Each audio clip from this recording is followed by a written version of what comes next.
શું કે ભાઈ કે એ વાસના બહુ પ્રબળ હોય, પણ વાસનાનો પ્રસંગ ઉછેરવા નથી માંગતો. મૃત્યુ સમય બે જ જાતની વાસના હોય, એક ડોમિનન્ટ અને ગ્રેસિવ એટલે પ્રભાવશાળી વાસનાઓ અને એક બિન પ્રભાવશાળી વાસનાઓ. પણ છેલ્લામાં છેલ્લે ડોમિનન્ટ વાસનાઓ હોય એ નક્કી કરે કે આ જીવ ક્યાં જશે, કઈ માને ઘરમાં પ્રવેશ કરશે, કયા ફેમિલીમાં એનો પુનર્જન્મ થશે, કોણ એના મા બનશે, કોણ એના પિતા બનશે. પણ આપણે પસંદ ના કરી શકીએ કે મારે અહીં જન્મ લેવો છે. કેમ? that freedom is not given to human individual. ભગવાને કે બધા હક પોતાની પાસે રાખ્યા છે. કર્મણ્યેવાધિકારસ્તે મા ફલેષુ કદાચન. કર્મ કરવામાં તું સ્વતંત્ર, પણ ફળની પ્રાપ્તિનો પ્રસંગ છે એમાં તું પરતંત્ર. હા, ખિસ્સામાં બહુ પૈસા હોય, મનપસંદ સૂટ લઈ આવો, મનપસંદ કાર લઈ આવો, મનપસંદ મોટરસાયકલ લઈ આવો, મનપસંદ ફ્લેટ લઈ લો, અને તમને ગમતી હોય તો છોકરીનું અપહરણ કરી લગ્ન કરી નાખો. અને છોકરીઓ પણ આજકાલ તો છોકરાને ઉપાડી કરે. તો હું એ કહેવા માંગુ છું કે પતિને પસંદગી થઈ શકે, પત્નીને થઈ શકે, તો ખૂબ રૂપવાન કોઈ સ્ત્રી જતી હોય કે અને મારી મા બનાવી, no sir, you are very sorry, તમારી માની પસંદગી તમે. તો મા કોને આપી? કર્મના ફળ દ્વારા. બાપ કોને આપ્યો? કર્મના ફળ દ્વારા. જેવા જેવા આપણા કર્મ હોય એના ફળ હોય એ પ્રમાણે માતા અને પિતા આપણને આપે છે પરમાત્મા. ટૂંકમાં આ વાસનાઓ છે એ કર્મમાં બાંધે છે અને પુનર્જન્મનું બંધન થાય છે. એટલે કોઈ પણ કર્મ કરીને વાસના મજબૂત હોય તો પુનર્જન્મના બંધન માંથી આપણે મુક્ત ન થઈ શકીએ. પણ કોઈ રસ્તો જ નહીં. ના, રસ્તો તો છે. કયો રસ્તો છે એ સમજાવવા માટે આ મંત્ર બોલાવવાનો છે. પુનર્જન્મમાં વારંવાર ન આવવું પડે અને આ જ જન્મ જો નિર્ણય લેવો હોય કે આ મારો છેલ્લામાં છેલ્લો જન્મ છે, પણ સ્વામીજી અમારે એવો નિર્ણય નથી લેવો, તેવો નિર્ણય લેવો કે આજે આ જન્મ મરીશ, પછી મરીશ નહીં. કાં તો છેલ્લામાં છેલ્લું મૃત્યુ છે, કાં તો છેલ્લામાં છેલ્લો જન્મ છે. એવો દ્રઢ નિર્ણય કરવો હોય તો એક જ વસ્તુ કરવી પડે, હાથમાં કોઈ શસ્ત્ર ઉપાડવું પડે અને સંસાર રૂપી વૃક્ષ છે એનું એક ઝાટકે છેદન કરવું પડે. અને એનો સંદેશ કૃષ્ણ પરમાત્મા બહુ સુંદર રીતે આપે છે. અરે સંસાર વૃક્ષની વાત કરતા જણાવે છે, ન રૂપમ અસ્ય ઇહ. એટલે સંસાર રૂપી વૃક્ષ છે ને, એ સંસાર રૂપી વૃક્ષનું રૂપમ અસ્ય ઇહ, એનું સ્વરૂપ, એનું રૂપ છે એ ખરેખર અહીંયા જેવું હોવું જોઈએ એવું જોવા મળતું નથી. ન રૂપમ અસ્ય ઇહ એટલે ક્યાં? જ્ઞાન દશામાં. જો જ્ઞાન થાય ને તો આજે સંસાર રૂપી વૃક્ષનું વર્ણન કરવામાં આવ્યું ને તો મૂળ ઉપર છે, એની શાખાઓ અગ્ર શાખામાં શાખાઓ નીચે છે, આ છંદાંશીના પાંદડા છે, વાસના એના મૂળિયા છે. આ તો અજ્ઞાનીઓ માટે. જ્ઞાનીને જ્ઞાન દશામાં આવું વૃક્ષ કે વૃક્ષનું એવું રૂપ કે સ્વરૂપ જોવા મળતું નથી. માટે કહ્યું કે ન રૂપમ અસ્ય ઇહ. આગળ વાત કરે છે આ સંસાર રૂપી વૃક્ષ એવું છે ન આદિથી. એની શરૂઆત ક્યારે થઈ? સંસારનો જન્મ ક્યારે? સંસારની શરૂઆત ક્યારે? એનો શુભારંભ ક્યારે? તો કે કોઈને ખબર નથી. સારું, આ સંસાર ક્યારે શરૂ થયો ખબર ના, પણ સંસારનો અંત ક્યારે થશે એ તમને ખબર છે? ના, કોઈને ખબર નથી. કેટલા ચોમાસામાં સાપૂજ નીકળેવા સંપ્રદાયો પર નીકળ્યા છે અને બોર્ડ મારે છે આ રહા હૈ કૃષ્ણ આ રહા હૈ. એ લોકોને કોઈને ખબર નથી. એટલે સમાજમાં નવી ક્રાંતિ ફેલાવવાનો પ્રયત્ન માત્ર છે. એટલે આ સંસારનો પ્રલય ક્યારે થશે એ પણ કોઈને ખબર નથી. શુભારંભ ક્યારે થયો હતો એ કોઈને તારીખ નિશ્ચિત ખબર નથી. તો વચ્ચેની મધ્યસ્થિતિનો ખબર હોય જ ક્યાંથી? અને આવો સંસાર અને એ સંસારમાં સુખ છે એ તો નવી ભ્રાંતિ સિવાય અન્ય કંઈ હોઈ શકે નહીં. માટે કહ્યું છે આ સંસાર વૃક્ષના સંદર્ભમાં ન આદિથી એટલે આદિ શુભારંભ નથી, ન છ અંત, એનો અંત ક્યારે આવશે એ ખબર નથી. તો ન સંપ્રતિષ્ઠા, તો એની મધ્ય સ્થિતિ છે એ કેવી હોય એ તો કદાપી સાચી વાત હોઈ શકે નહીં. અને આ સંસારરૂપી વૃક્ષ કેવું છે? કુવિરૂઢ મૂલમ, એટલે કે છે વાસનારૂપી જડો વડે ખૂબ જામેલા અશ્વત્થમ. અને ગઈકાલે અર્થ સમજાવી દેવામાં આવ્યો છે. અ એટલે નહીં, સ્વ એટલે આવતીકાલ, અને તને થ જોડીને થ એટલે રહેનારું. આવતીકાલ સુધી ન ટકી શકે એવું આ સંસારરૂપી વૃક્ષ છે. અને એ સંસારરૂપી વૃક્ષમાં વાસનાની જડો છે, વાસનાના મૂળિયાથી ખૂબ અડગ આ જામેલું છે. ભલે વાસનાના મૂળિયાથી દ્રઢીભૂત થયેલું અડગ અડીખમ હોય છતાં પણ એ સંસાર વૃક્ષનું હે અર્જુન, ઉઠાવ શસ્ત્ર. કયું શસ્ત્ર? અસંગ શસ્ત્રેણ રહીને છીતવા. અસંગ રૂપી શત્રુ ભાવ અને એક ઝાટકાથી સંસાર રૂપી વૃક્ષનું છેદન કરી. હવે આ કવિઓની ભાષા, ઋષિ મુનિઓની ભાષા, ક્રાંતદર્શીઓનો સંદેશ, આદેશ, ઉપદેશ અને સંકેત. ઘણી વાર એમ થાય શસ્ત્રોના નામ તો અમને ઘણા ખબર છે, પરંતુ અત્રે આ અસંગરૂપી શસ્ત્રનું જે નામ આવ્યું ને એ કઈ અમે કોઈ જગ્યાએ સાંભળ્યું નથી. તરવાલ ખબર, બચ્ચી ખબર, ભાલો ખબર, ઘણા બધા શસ્ત્રો અસ્ત્રો મેં સાંભળ્યા, પણ અસંગ શસ્ત્ર શું અને અસંગ શસ્ત્રીઓ કેમ નામ આપવામાં આવ્યું? કારણ કે સંસારમાં આપણને સૌને સંગ થઈ ગયો. શું થઈ ગયો છે? સંગ. સંગ એટલે આસક્તિ, અને સંગ આસક્તિ મોહ. અને આ સંસારના નખામાં નશ્વર, ખોટા, અનિત્ય પાત્રો સાથે આપણે મોહ જાળમાં જકડી ગયા. આ સંસારના પાત્રો સત્ય નથી, પણ સાચા જેવા લાગે છે. અને સાચા જેવા લાગે છે માટે આપણે પ્રેમ કરીએ. અને પ્રેમ જાળ, મોહ જાળ, સ્નેહ જાળમાં ફસાયેલા છે. અને એમાંથી મુક્ત કેવી થયું, બહાર કેવી નીકળવું ખબર નથી આપણને. એટલે શું થયું છે? સંગ થઈ ગયું. તો શેનો સંગ છે? સમજો બરાબર. આ સંસાર સાથે આપણે કોમ્યુનિકેશન, સંદેશા વ્યવહાર કેવી રીતે કરીએ? With the help of 5 senses of perception. અર્થાત 5 જ્ઞાનેન્દ્રિયો છે, અને જ્ઞાનેન્દ્રિયો દ્વારા આ સંસાર સાથે આપણે કોમ્યુનિકેશન, સંદેશા વ્યવહાર કરીએ. આ તમે જેટલા બધા બેઠા છો, હું જોઉં છું એટલું જ નહીં, હું તમારી આંખમાં આંખ પરોવવાનો પ્રયાસ કરું છું એટલું જ નહીં, તમારા હાવ ભાવ, ચહેરા, ફેશિયલ એક્સપ્રેશન, ગેસ્ચર જોઈ અને અનુમાન કરું છું તમે મારી વાત સમજાતો જ. બીજું દ્રષ્ટાંત, ત્રીજું દ્રષ્ટાંત, ચોથું દ્રષ્ટાંત, પર્યાય પર પર્યાય અહીંથી મોકલાય. કેમ? હું તમારા ચહેરા જોઈ શકું છું. તમારા ચહેરા કેમ જોઈ શકું છું? તમારા ચહેરાનો એક આકાર છે. ઓહો, એટલે તમારો આકાર મારી આંખ જુએ છે. તમારા કાન મારા વાણીના શબ્દોને ગ્રહણ કરે છે. આ સંદેશ વ્યવહાર સમજાવો. આંખ રૂપને જુએ, કાન શબ્દને ગ્રહણ કરે, જીભ સ્વાદને ગ્રહણ કરે, નાક ગંધને ગ્રહણ કરે, ત્વચા સ્પર્શાનુભૂતિ, ટચ સેન્સેશન જેને કહેવાય, એનો અનુભવ કરે. બસ આ 5 વસ્તુ જેની પાસે હોય આ જગત સાથે સંદેશ વ્યવહાર કરી શકે, કોમ્યુનિકેશન કરી શકે. આ 5 જ્ઞાનેન્દ્રિયો ના હોય તો જગત સાથે સંદેશો વ્યવહાર ના થાય. ઓહો, એટલે મેં તમને શું કહ્યું કે સંસારમાં આપણને સંગ થયો, માટે એ સંગને કાપવા માટેથી વિરુદ્ધ શસ્ત્ર લાવવું પડે. એટલે સંગ થયો હોય તો અસંગ શસ્ત્ર વાપરવું પડે. હવે સમજો બરાબર કેવી રીતે સંગ થઈ ગયો છે? સંગ થઈ ગયો એ કેટલાકને આંખ રૂપ જુએ, રૂપમાં આસક્ત. કેટલાક શેમાં આસક્ત?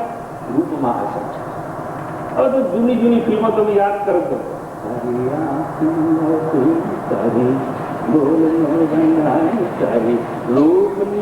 મારાથી વધારે ના ગવાય.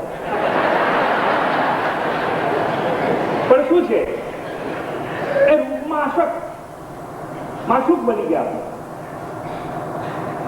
એટલે કાં તો આંખ આકારને, રૂપને, સૌંદર્ય જો એમાં સંગ થઈ ગઈ, સંગ થઈ ગઈ. કાં તો મધુર સંગીત સાંભળવામાં સંગ થઈ જાય, કાં તો સ્વાદિષ્ટ વાનગીઓ ચાખવામાં અને આરોગવામાં ભોગ કરવામાં સંગ થઈ જાય, કાં તો સ્પર્શાનુભૂતિનો સંગ થઈ જાય.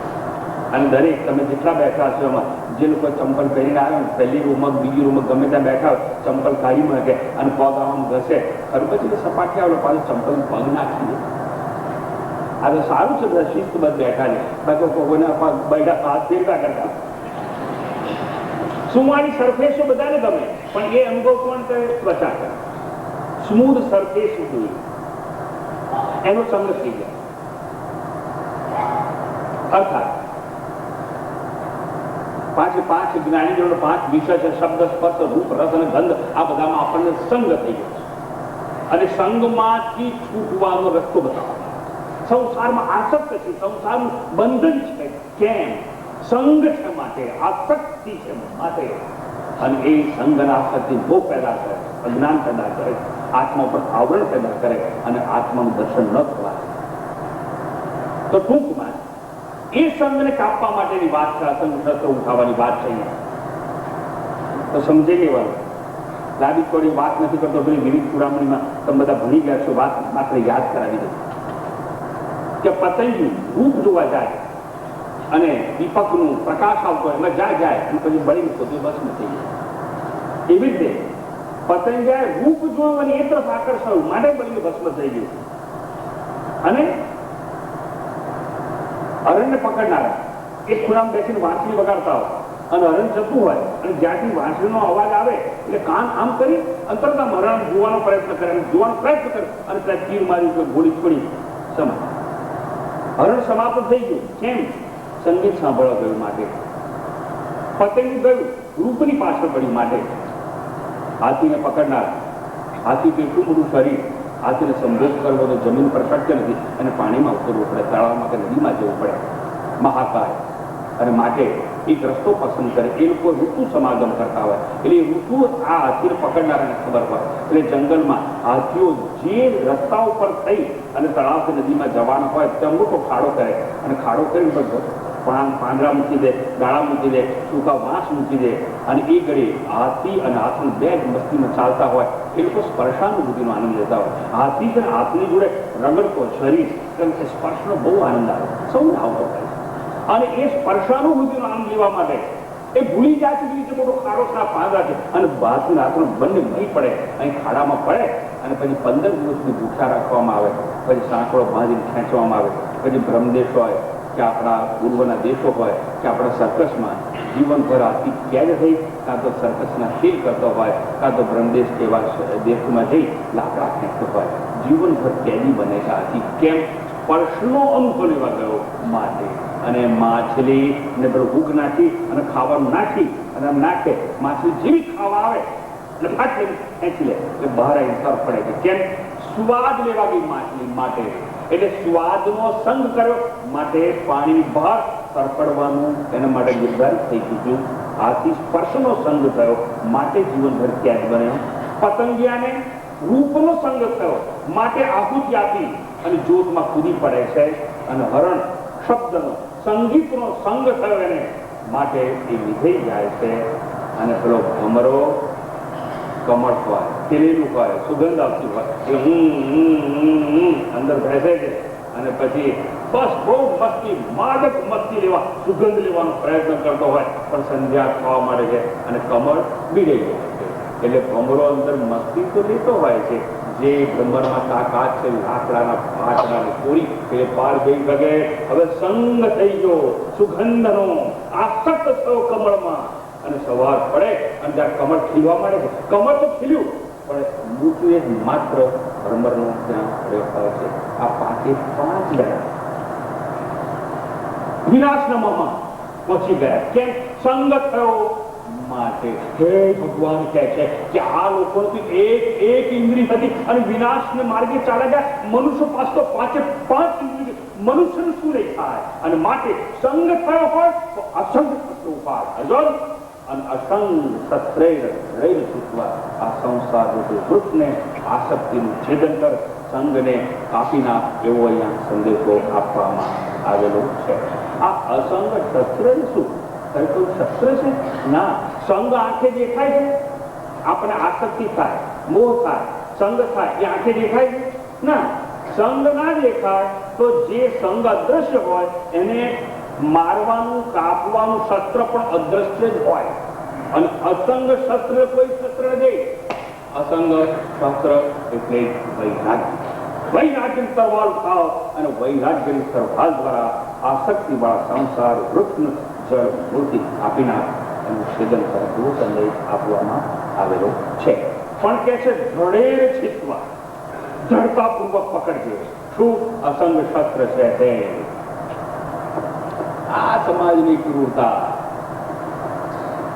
કોઈ યુવાન માણસ હોય અને યુવાન માણસ હોય જ્યારે યુવાન માણસની પત્ની ગુજરી જતી હોય ત્યારે યુવાન માણસને પેલા વડીલો માનદાતાઓ સ્મશાને લઈ જતા નથી. કેમ? એ લોકોને ખબર હોય છે કે નાની ઉંમરનો છે અને પેલી પત્નીની ચેહ પડતી જોશે અને કદાચ વૈરાગ્ય આવી જાય તો, અને સમાજ તમને વૈરાગ્ય લાવવામાં મદદ નહીં કરે, કોઈ દિવસ નહીં. તમે કહેજો મારે પ્લોટ લેવો, મારે નવું ઘર બાંધવું છે અને કઈ સોસાયટી ખાલી બધા કહેતા આ સોસાયટી, આ સોસાયટી, આ સોસાયટી. પણ કયો કોન્ટ્રાક્ટર સારો, કયો બિલ્ડર સારો, તો કેટલાય લોકો તમને વગર જોઈતી સલાહ આવશે. પણ તમે એમ કહેશો ને મારે તો ઘર બાર છોડીને સંન્યાસી એટલે કે દોડો છો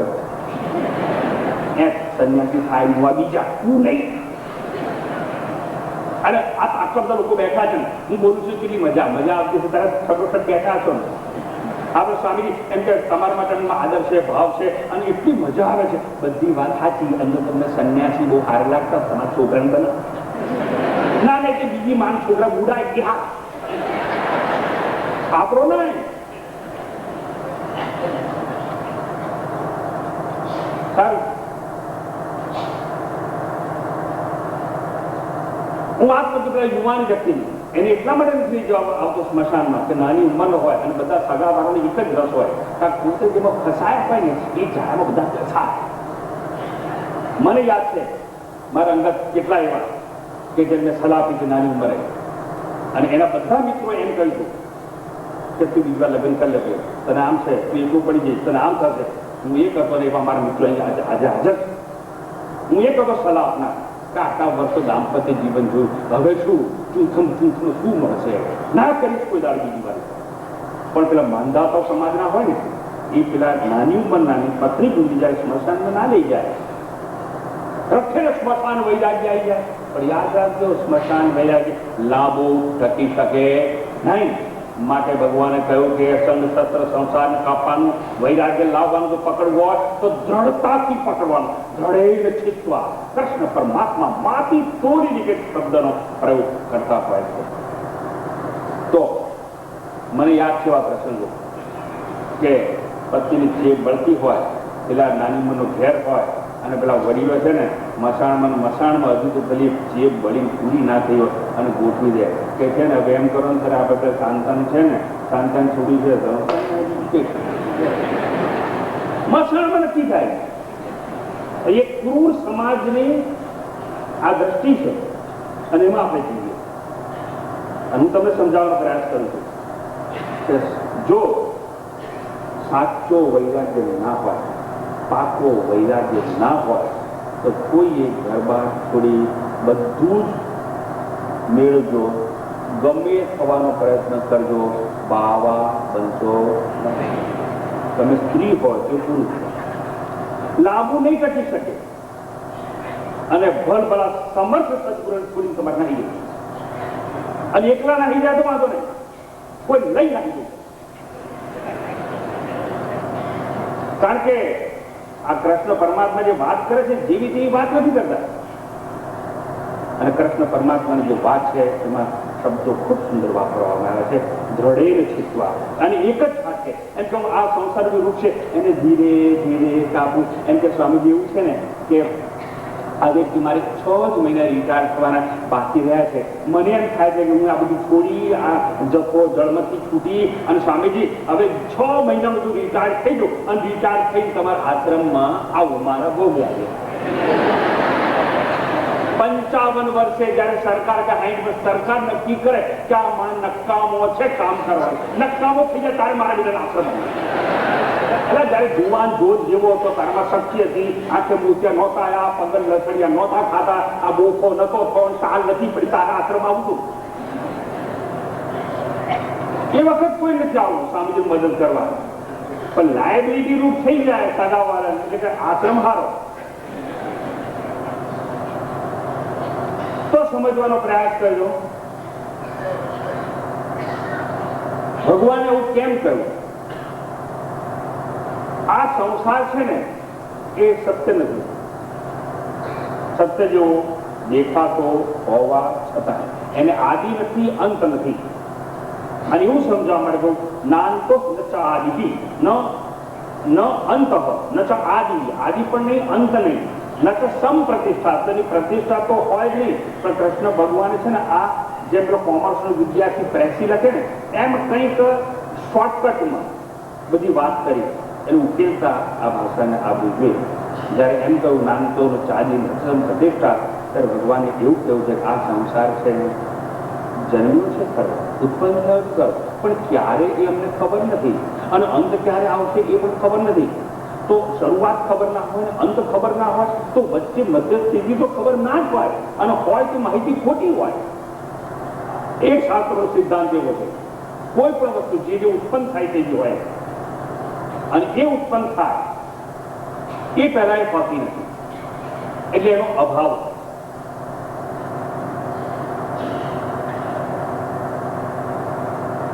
મારી પાસે ગુલાબનું પુષ્પ છે.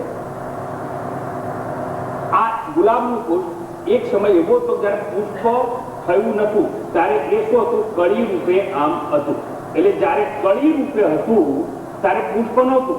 એટલે એક સમય એવો હતો કે આ કળી પુષ્પ થઈ નહોતી, ખીલી નહોતી. પછી બીજો સમય આવ્યો એટલે એ ખીલવા માંડી, અને ખીલવા માંડી એટલે બીજો સમય આવે એ ખરવા માંડી. પુષ્પ ખીલે છે શા માટે? ફરવા માટે. ફૂગો ફૂલે છે શા માટે? ફૂટવા માટે. આ બધા ઘડા શેના માટે? આગળ તમને ખબર છે ને મારે કહેવાય? હું કહેવાય માંગુ છું કે કોઈ પણ વસ્તુ જેની ઉત્પત્તિ થાય એના પૂર્વે એનું અસ્તિત્વ હોતું નથી. અસ્તિત્વ એટલે એક્ઝિસ્ટન્સ. અસ્તિત્વ હોતું નથી એટલે એનો અભાવ હોય છે. અભાવ એટલે નોન એક્ઝિસ્ટન્સ. આ મારી પાસે એક ઘડિયાળ છે. આ ઘડિયાળ જયારે કોઈ પણ ફેક્ટરીમાંથી બની નહોતી ત્યારે આ ઘડિયાળનો શું હતો? અભાવ હતો. કે એટલે નોન એક્ઝિસ્ટન્સ હતું. પછી જે દિવસે આનું પ્રોડક્શન થઈને આ વસ્તુ બહાર આવી ત્યારે ઉત્પન્ન થઈ એટલે એનો ભાવ થયો, એટલે એનું અસ્તિત્વ આવ્યું અને માર્કેટમાં વેચાણ માટે આવ્યું અને આપણે લઈ આવ્યા. એટલે આપણી પાસે છે. પણ 25 વર્ષ, 50 વર્ષ, 100 વર્ષ એક સમય એવો આવશે કે ઘડિયાળ બગડી જશે, નષ્ટ થઈ, નકામી થઈ જશે, પૂરી સમાપ્ત થઈ જવાની 1000 વર્ષ પછી. એટલે ટૂંકમાં એક સમય એવો આવશે કે જયારે આ ઘડિયાળ નહીં હોય એટલે ફરીનો અભાવ ઉત્પન્ન થશે. પણ એ આ વસ્તુ નષ્ટ થઈ ગયા પછીનો અભાવ. ટૂંકમાં કુંભારને ત્યાં એક માટીનો ઘડો બન્યો, પણ એક માટીનો ઘડો બન્યો, ઉત્પન્ન થયો પેલા ચાકડા પર, એ પહેલા એ આકારનો તો માટી જ હતી. અરે બંગડી બની એ પેલા સોનું જ હતું.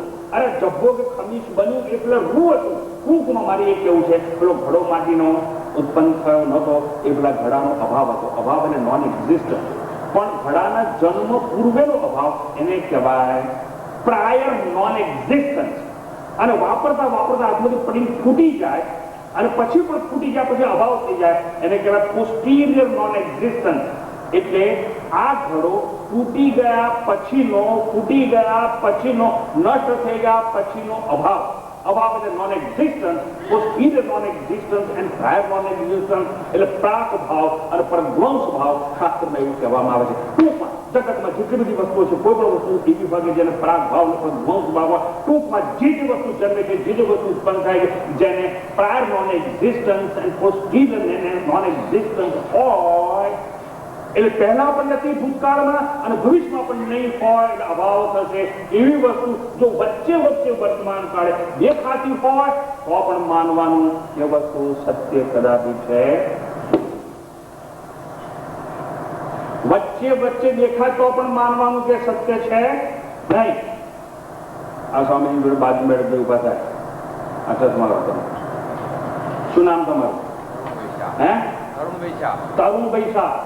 તરુણભાઈ શાહ, તમારી પત્ની વાંધો ના, તમારી જન્મ તારીખ પૂછું. કઈ સાલમાં જન્મ્યા?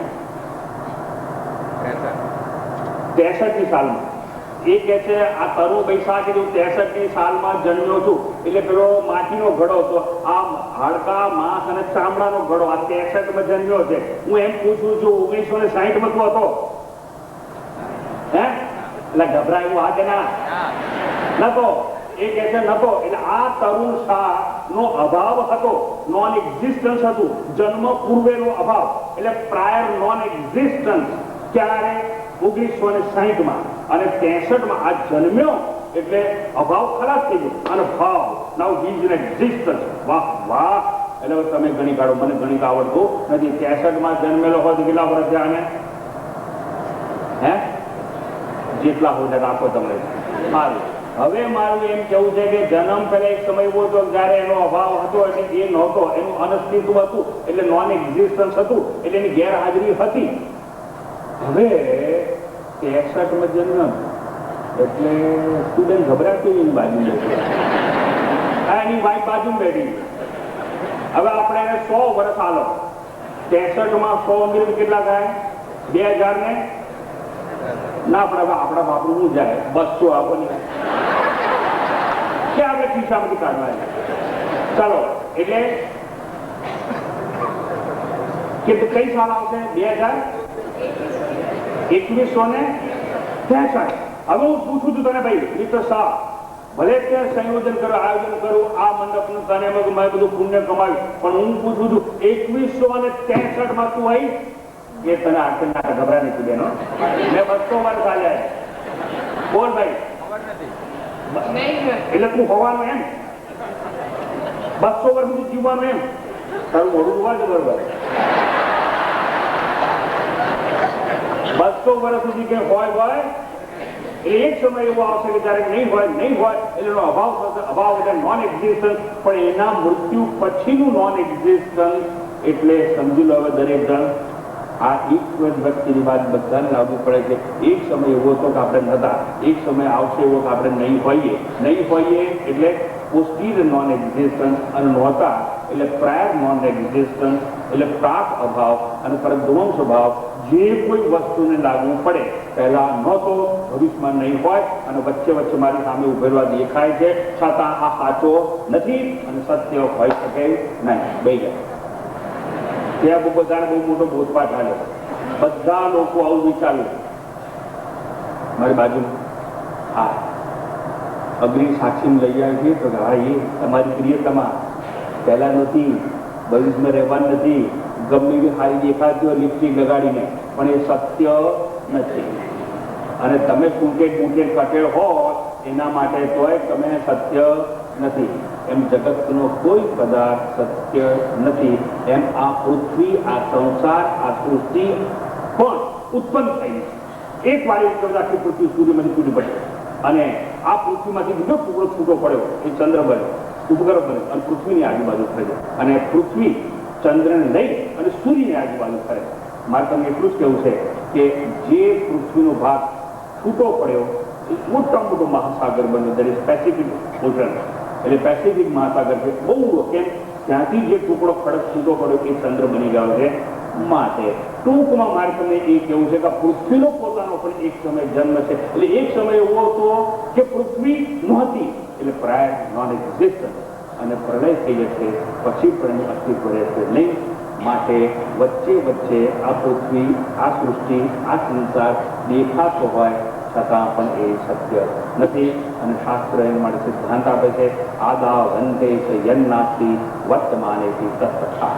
આ માંડવ્ય ઉપનિષદની વાત છે, અને એ ઉપનિષદ ઉપર ગયા શિબિરમાં બોલે તો આ ડિસેમ્બરમાં પણ આ જ ઉપનિષદ હું ભણાવવાનો છું.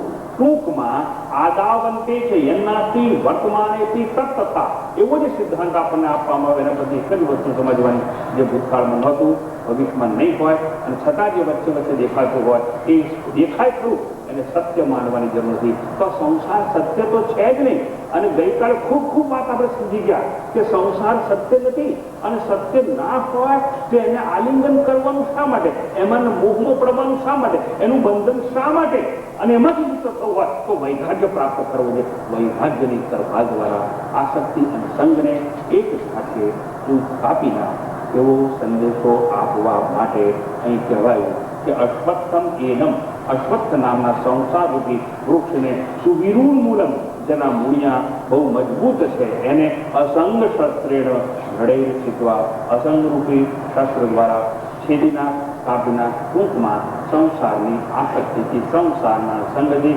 તું મુક્ત થઈ જા અને ઉર્ધમૂળ સંસારનું જે મૂળ પરબ્રહ્મ છે, પરબ્રહ્મની શોધમાં તું પ્રયાણ કર, પરબ્રહ્મના સાક્ષાત્કાર મેળવો, પ્રસ્થાન કર, પરબ્રહ્મના ની લગન લગાડવા માટે તું ઘરથી નીકળી, એવો સંદેશો આપવામાં આવેલો છે. હવે આ જે સંસાર છે એને અસંગ શત્રુથી છેદવાની આખી વાત કરી, એટલે જ્ઞાન રૂપી તલવાર થવાની વાત કરી.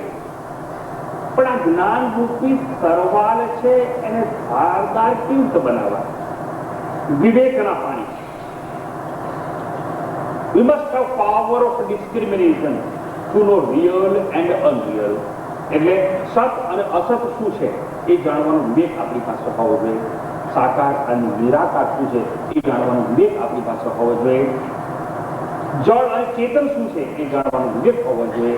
વ્યક્ત અને અવ્યક્ત શું છે એ જાણવાનો વિવેક આપણી પાસે હોવો જોઈએ. એ વિવેક એટલે પાવર ઓફ ડિસ્ક્રિમિનેશન. સત શું અને અસત શું, છોડવા જેવું શું અને ગ્રહણ કરવા જેવું, પકડવા જેવું, આ બધાને ખબર હોવી જોઈએ. અને એવો જે વિવેક છે એ વિવેક નહીં હોય અને જો વૈરાગ્યનો ખોટો અંચળો ઉડીને ફરતો તો એ અંચળો લાંબો સમય ટકી શકશે નહીં. એ તો પેલા સ્મશાન વૈરાગ્ય છે અને દરેક દુઃખ આવે તેવું થાય. એક નાની ઉંમરનો માણસ હોય પછી ગુજરી જાય અને એ માણસ એમ બોલવા લાગે સંસાર અસાર છે, અને જ્ઞાની કહેતો સંસાર અસાર છે. તેમજ આસમાન જમીનનો ભેદ છે.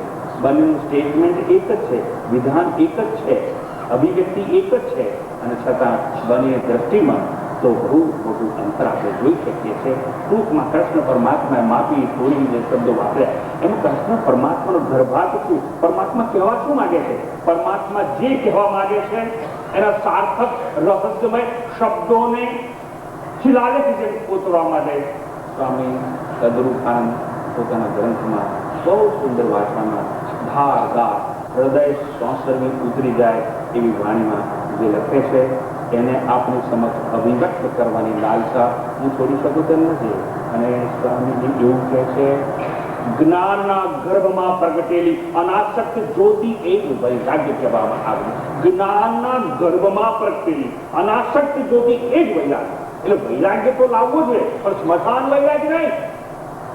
જ્ઞાનના ગર્ભમાં પ્રગટેલી અનાસક્ત જ્યોતિ, અનાસક્ત અસંગની જ્યોતિ, એ જ્યોતિ જો પ્રગટ થઈ હોય અને સમજાયું કે આ બધું નશ્વર છે, અસત છે, અનિત્ય છે, મિથ્યા છે, મૃગજળવત છે, રજ્જુ સર્પવત છે, જાજવાના જળ જેવું છે, અને એવો દ્રઢ નિર્ણય થઈ જાય તો જ કદાચ આ વૈરાગ્ય તમારો લાંબો સમય ટકી શકે, બાકી ટકી શકે નહીં.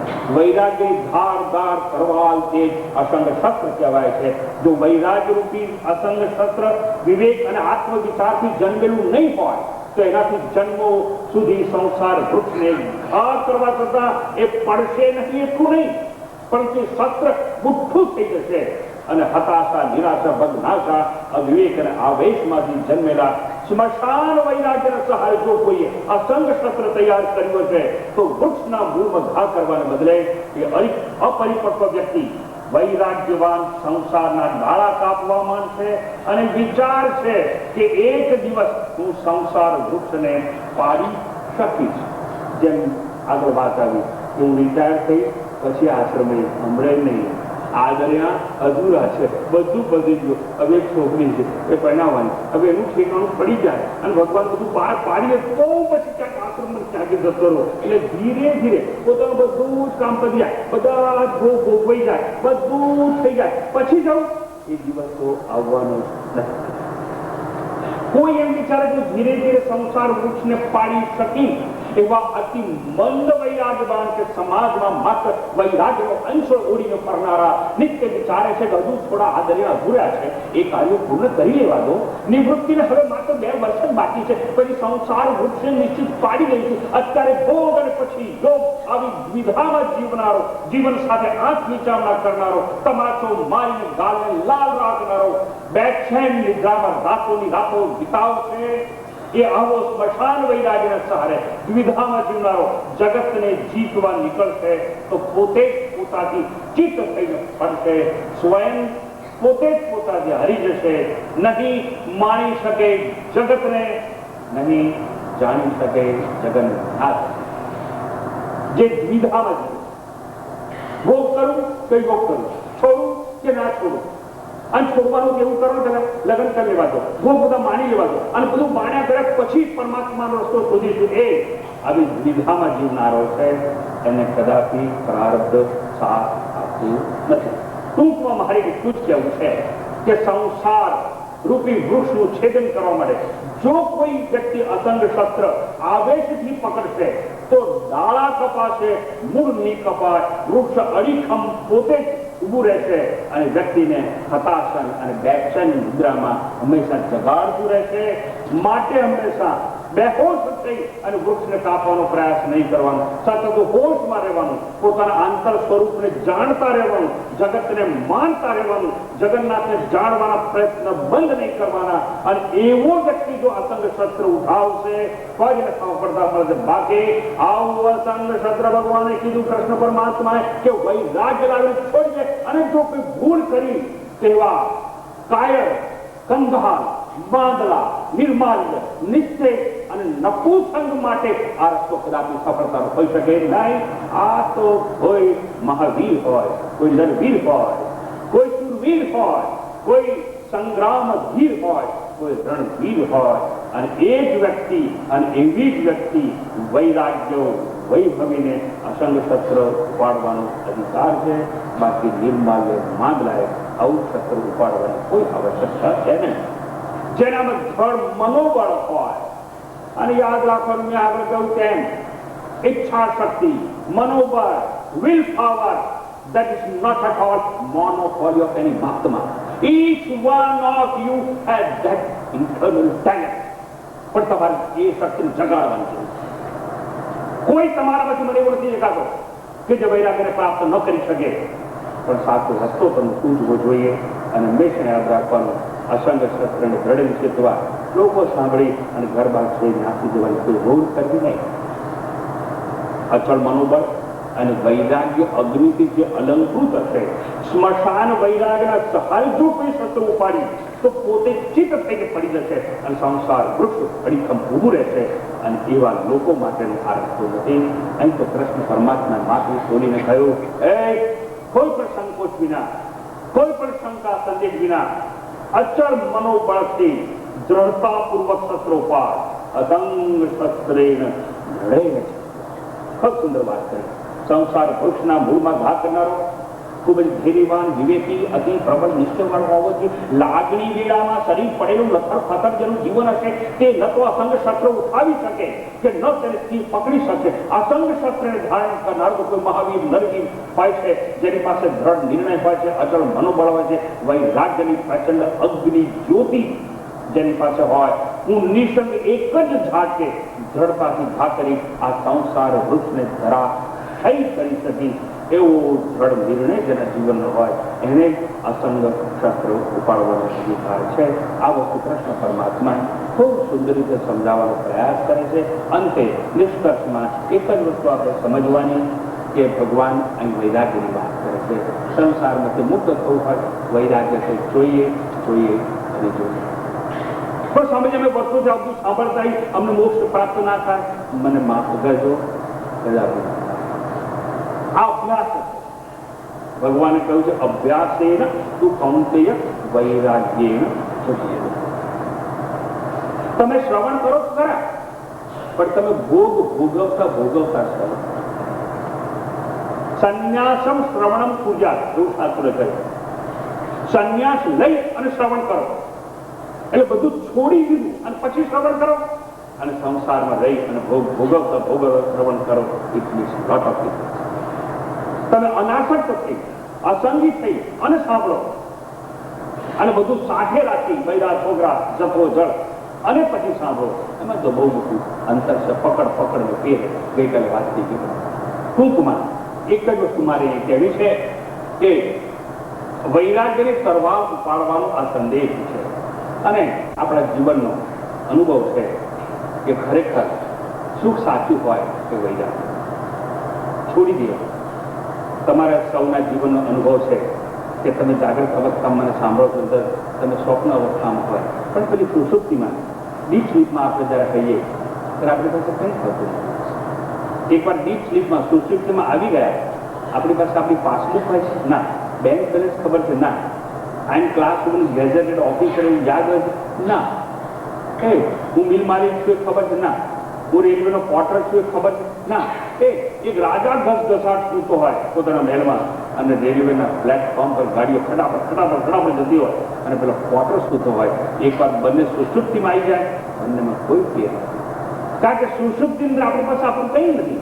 આપણે યાદ નથી કે આપણે એક પત્ની છે, 3 બાળકો છે. આપણને એ ખબર નથી કે આપણે ધનવાન છે. આપણને એ ખબર નથી કે આપણે ગરીબ છે. આપણી ઉપાધિનો ખ્યાલ નથી, આજીનો ખ્યાલ નથી, વ્યાજીનો ખ્યાલ નથી. આપણે જેવું થઈ ગયું ટેન્શનો એક ઊંઘ આવે ને દસ્ત થઈ જાય ફક્ત ટાઈમ બી. એટલે ટૂંકમાં સુષુપ્તિમાં આપણે સુકેટ બુકેટ કટેટ થઈને છૂટા નથી. રિસેપ્શનમાં ગયા, ખૂબ દાગીના કર્યા, ખૂબ મેકઅપ કર્યો, પણ જ્યારે ઘર પાછા આવીએ અને ઊંઘવો ત્યારે લિપસ્ટિક કાઢી નાખી, દાગીના કાઢી નાખ્યા, બધા કપડા ઉધાર નાખ્યા અને ઓછામાં ઓછા કપડે સુવાનો પ્રયાસ કરીએ છીએ. કેમ ઊંઘવું હોય, શાંતિ જોઈતી હોય તો શૂઝ બૂટ હેટ બેગ પહેરવું થાય. કેમ બધું છોડી દીધું? બસ બધું છોડી દઈએ ને ત્યારે જ આનંદ આવે છે. આ સુષુપ્તિનો આપણા સૌનો અનુભવ છે. એકવાર એવું થાય છે, નદી કિનારે તમે બેઠા હોય અને એક સમડી જતી હોય, એ સમડી પોતાના પગની અંદર એક ઉંદરને પકડેલો હોય. હવે એ સમડી ઉંદરને લઈને જતી હતી, બીજી 4-5 સમડી જોયું પેલી ઉંદર લઈને જાય છે, એની પાસે ખાવાનું છે, આપણે લઈ જઈશું એટલે 4-5 સમડી એની પાછળ પડી, એની પેલી બીજી 10-15 પડી. એટલે પેલી એક સમડી જેની પાસે ખોરાક છે ને એ ઉડે છે, પણ એની પાછળ 25-30 સમડીઓ આવી ગઈ અને એ જ્યાં જાય ત્યાં સમડીઓ બધી જાય છે. એને લાગ્યું હવે હું મરી જઈશ, આ ઉંદર ને ખાસે મને પીકી નાખશે, મને મારી નાખશે, એવું બીક લાગી. પહેલા તો બહુ નાખી કે હું એકલી ક્યાંક અંતે ના ખાઈ જાઉં, મારો ખોરાક ક્યાં. પણ એને જોયું બાજુમાં બહુ સમડ્યું, 25-30 આવી ગઈ. એને એમ થયું ઉંદર નહીં, આ લોકો મારું જ ભક્ષણ કરી દેશે. એટલે પછી હાથી અને એને એક જ કામ કર્યું, એને અભય થવું હતું, ભય લાગ્યો સમડીઓનો. એને ધીરે પગ વડા કર્યા, ઉંદર છૂટી ગયો, પોતે ઉડી ગઈ, નિર્ભયતાથી ઉડવા માંડી અને બધી સમડીઓ જે ઉંદર જ્યાં પડે છે ત્યાં બળી ગઈ.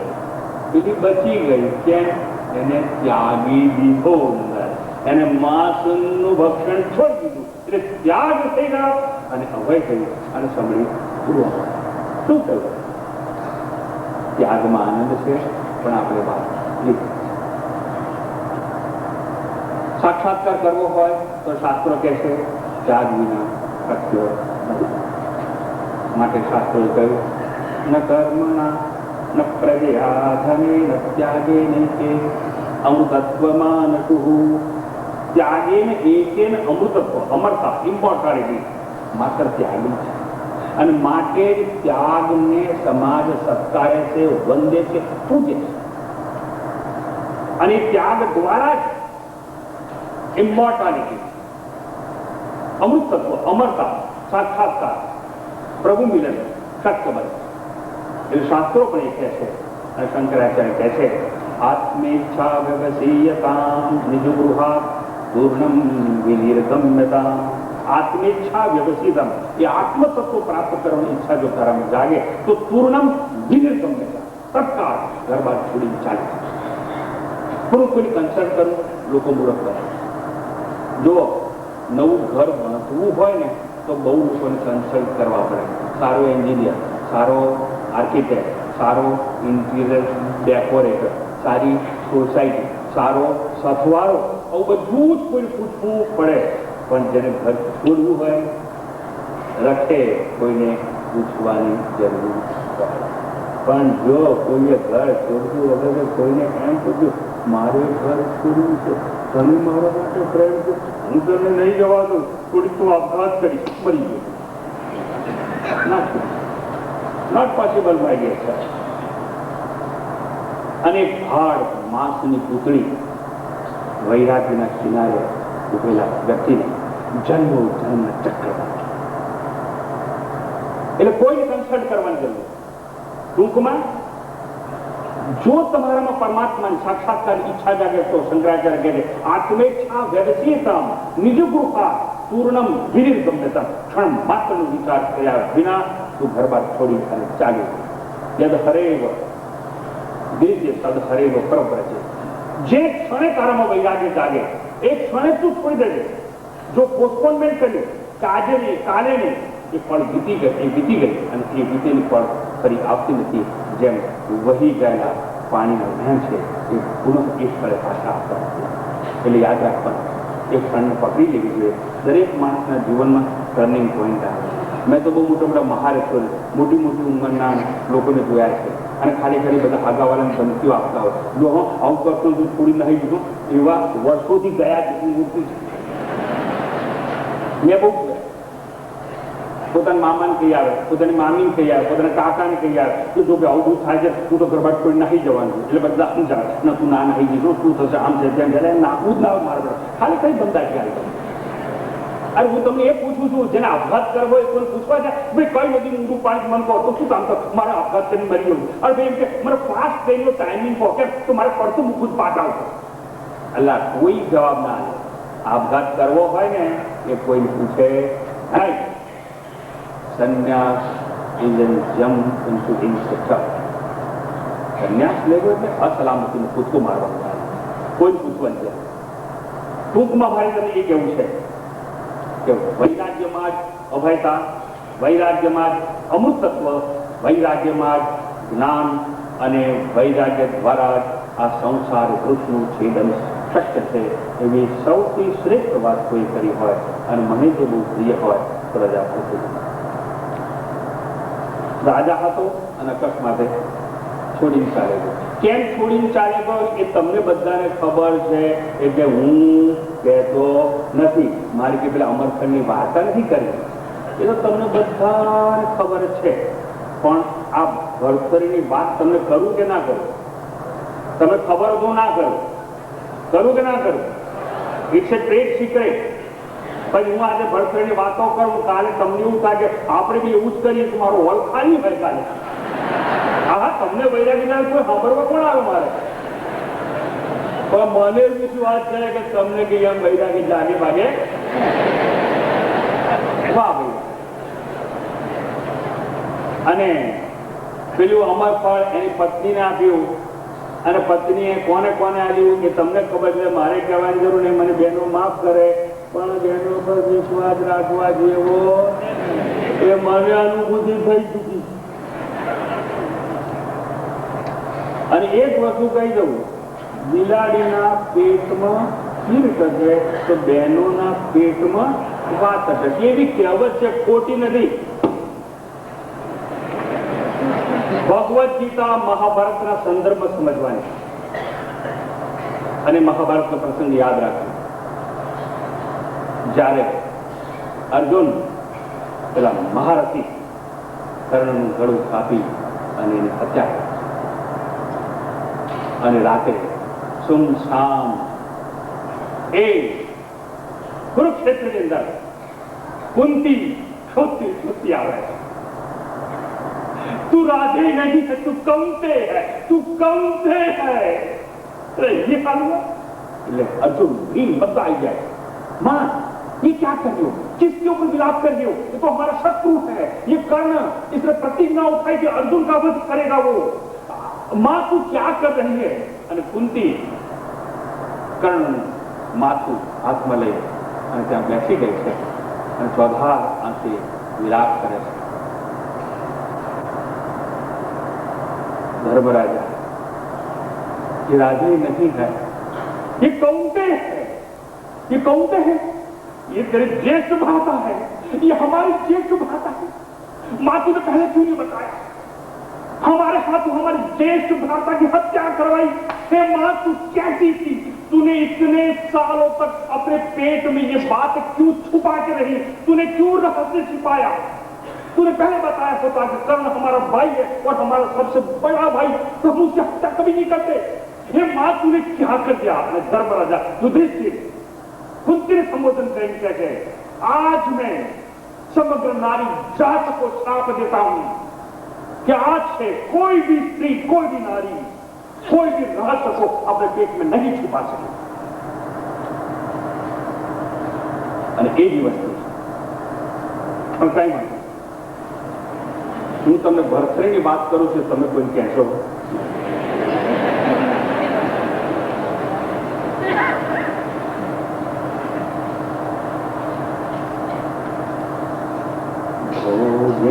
રોગ ભયમ કુલે તુતિ ભયમ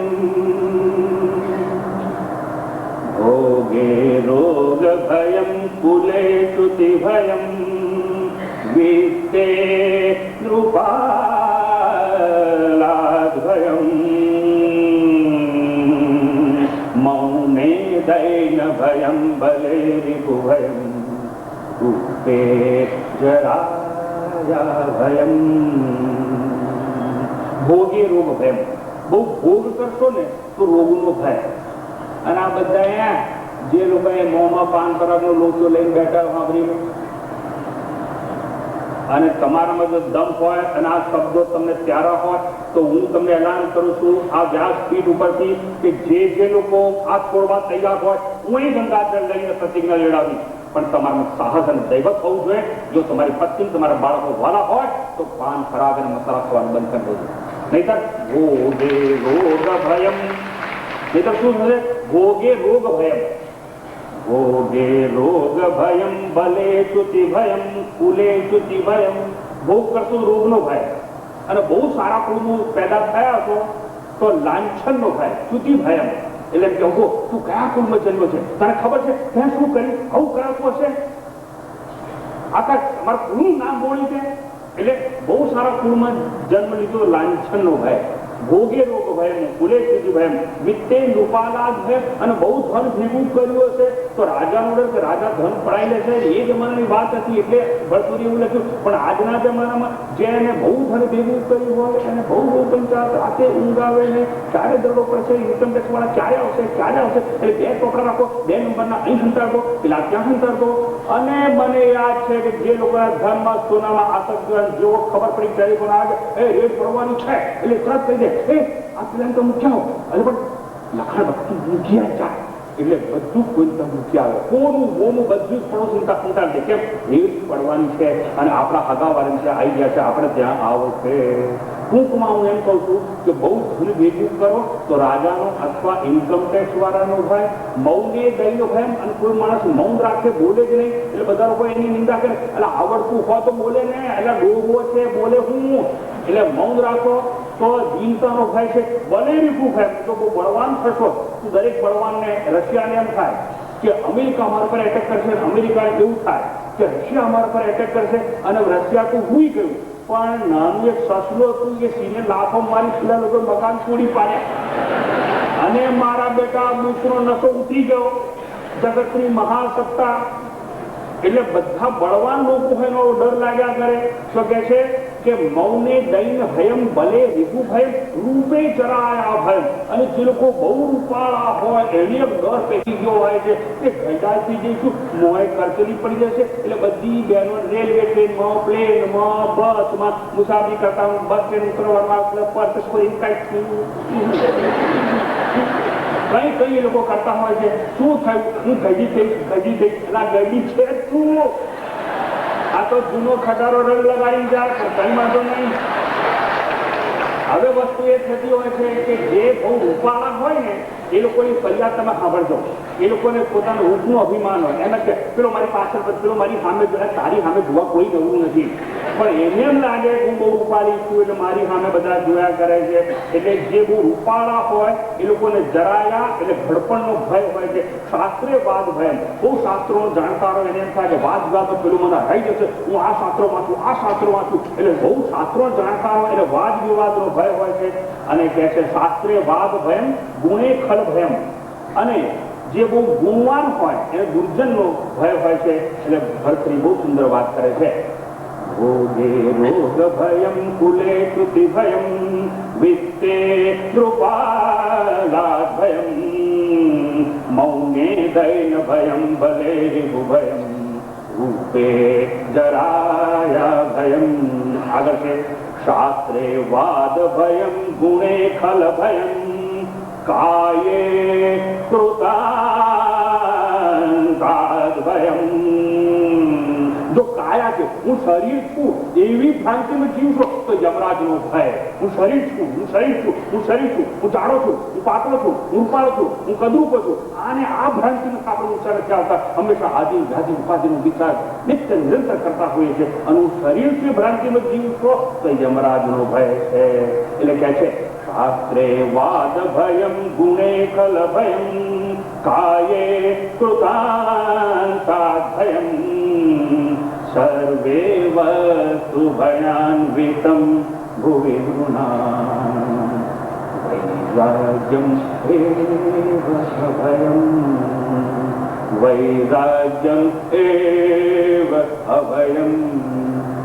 માત્ર એક વૈરાગ્ય છે જેમાં અભયતા છે. વૈરાગ્ય એટલે આ શરીર મારું નહીં અને હું શરીર નહીં. જો હું શરીર નહીં તો મારી મા કોણ? હું શરીર નહીં તો મારા પિતા કોણ? હું શરીર નહીં તો મારો જન્મ ક્યાં? હું શરીર નહીં તો મારા મોત ક્યાં? અને મોત નથી તો ભય ક્યાં? ન મે મૃત્યુ શંકા ન મે જાતિ ભેદ પિતા નૈવ મે નૈવ માતા ન જન્મ ન બંધુર્ન મિત્રં ગુરુર્નૈવ શિષ્ય ચિદાનંદ રૂપ શિવોહમ શિવો ચિદાનંદ રૂપ શિવોહમ શિવો. આવા વૈરાગ્યમાં અભયતા છે, આવા વૈરાગ્યમાં અમરતા છે. માટે કૃષ્ણ પરમાત્માએ કહ્યું અસંગ શસ્ત્રેણ જડે. ઓમ સહના ભવતુ સહનૌ ભુનક્તુ સહ વીર્યં કરવાવહૈ તેજસ્વિનાવધીતમસ્તુ મા વિદ્વિષાવહૈ. ઓમ શાંતિ શાંતિ શાંતિ. હરિ ઓમ શ્રી ગુરુભ્યો નમઃ. હરિ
હરિઓમ.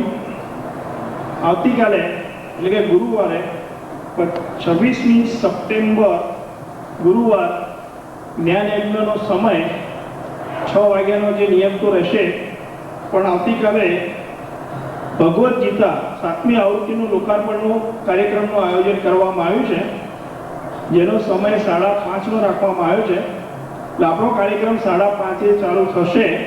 6 વાગે સ્વામીજીનો જ્ઞાન યજ્ઞ શરૂ થશે. દરેક સાધકોને વિનંતી કે આવતીકાલે એટલે કે ગુરુવારે સાંજે 5:30 પહેલા દરેક સાધકો હોલમાં આવી જાય. મોડા આવશે ને જગ્યા નહીં મળે.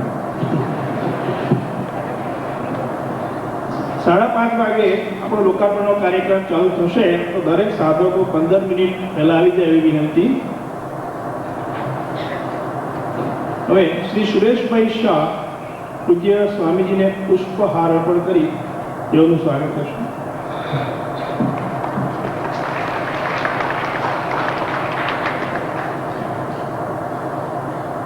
શ્રી મનહરભાઈ દેવાલે મનન અભ્યાસ મંડળના કમિટી મેમ્બર્સ તેઓ પણ પૂજ્ય સ્વામીજીને પુષ્પહાર મેળવી આશીર્વાદ લેશે. હરિ ઓમ.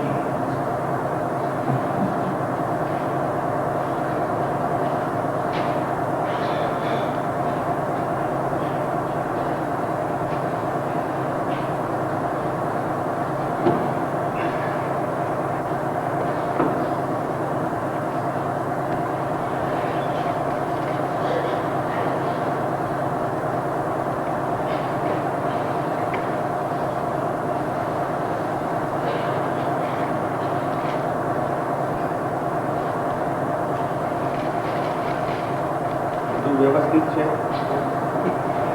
બધું વ્યવસ્થિત છે ભાઈ.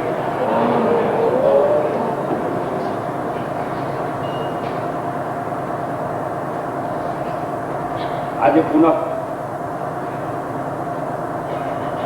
અકસ્માતે આજ સવારે જે સમાચાર મળ્યા કે ગઈકાલ રાતના જે કોઈ ઘટના બની ગઈ એમાં અવસાન પામેલા સૌને સદગતિ પ્રાપ્ત થાય એવી આપણે મનોમન પ્રાર્થના કરી 1 મિનિટ બાદ મૌન રાખી શાંતિ પાઠ કરી આપણે વ્યાખ્યાન શુભારંભ.